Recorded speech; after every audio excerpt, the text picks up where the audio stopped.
Start with the historic perspective of the VAT on digital services.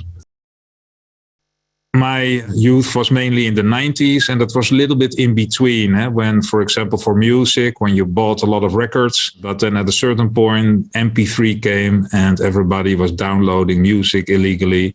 And that was really the novelty, and it was hard to get it even legal if you didn't go to the record store.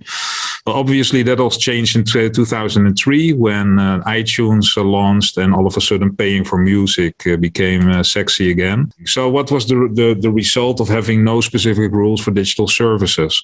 Well, it meant that at that time, the main rules applied. And at that time, the main rule for both B2B and B2C was that the service was taxable in the country of the service provider. That meant that EU businesses were taxed and non-EU businesses were not taxed, because if you have a technology company in the US, not subject to VAT rules, it would not be taxed. So there was a massive distortion of competition between EU and non-EU providers. So that changed 1 July 2003. We got a new regime which said that for businesses, B2B supplier, reverse charge would apply on inbound services into the EU.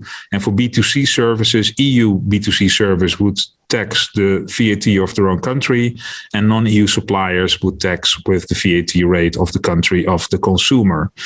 And if the consumption was outside the EU, obviously no EU VAT would be due. So this non-EU system with one single registration was launched as the VAT on e-services, or the VOES, and basically what we still use today as mini one-stop shop and the one-stop shop. It's one single registration for all VAT rates. But what actually happened when these rules came in is that many of the non-EU tech giants, they moved to Luxembourg, because if they would make their services from outside the EU, their services would be subject to any VAT rate applicable in the EU, like 90% for Germany, 25% for Sweden. So they all moved to Luxembourg, where they could benefit from the low rate of, at that time, 15%. And that situation stayed on until 2015, when everyone moved into the mini one-stop shop. So that is a little bit historic perspective. And then, of course, many countries followed.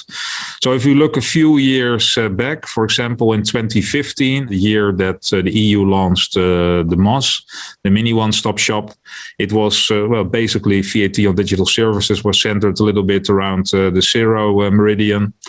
And with one exception, that was South Korea, but most of the countries had no taxation system in place yet at that stage. Well, how different does the world look today? It's getting more and more orange. It's not chauvinistic because I'm Dutch, but of course it's the color also of GVC.